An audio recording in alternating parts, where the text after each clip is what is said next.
tame the inner beast, that need for speed, the inner throttle junkie. All of us fit somewhere on the spectrum between mild and wild, or Mr. Safety versus the adrenaline junkie. Mr. Safety doesn't worry about the inner beast, it's safely locked away in the dungeon. And the adrenaline junkie usually doesn't worry about injuries, it's just the cost of getting those thrills. In between, there are riders like me who like some risk taking, but we don't like the injuries.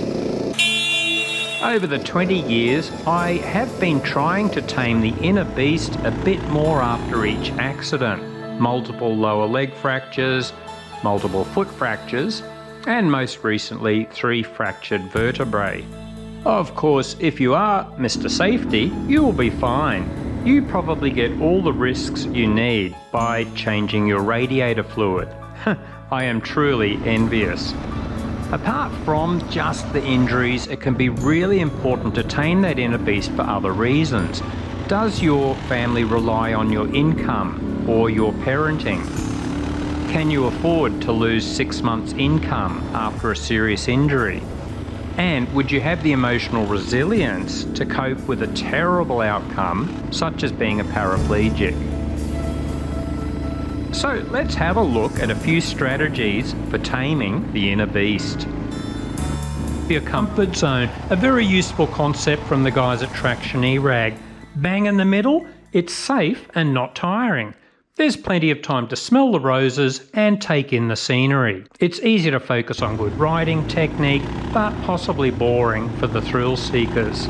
On the edge of your comfort zone, hopefully you are getting your thrills but without too much risk. If you are trying to become a better rider, it allows you to further your skills. But of course you might wet yourself or leave skid marks in your pants.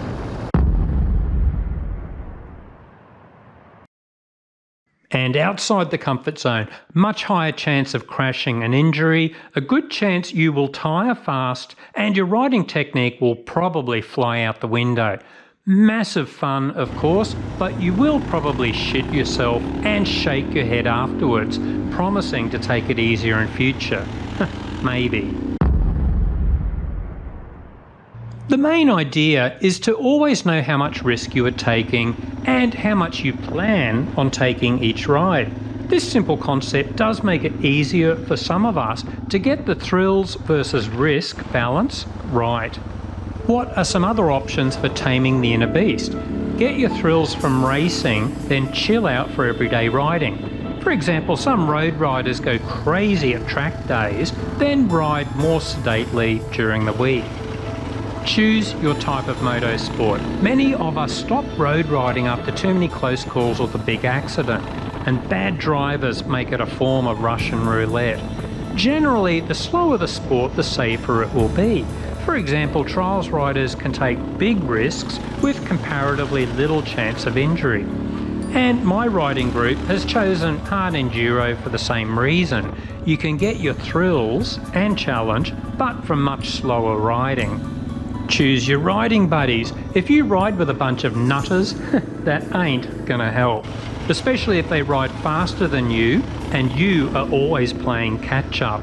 On a similar note, resist peer group pressure. If you hang with more experienced riders, learn to say no when you know it's getting too risky. And they might say things like, "Come on you wimp, get into it," as a joke, but peer group pressure is a powerful thing. Stand up for yourself. Don't buy a bike that's too big for you. Unless you are very skilled, a lighter bike with less power will usually suit you better.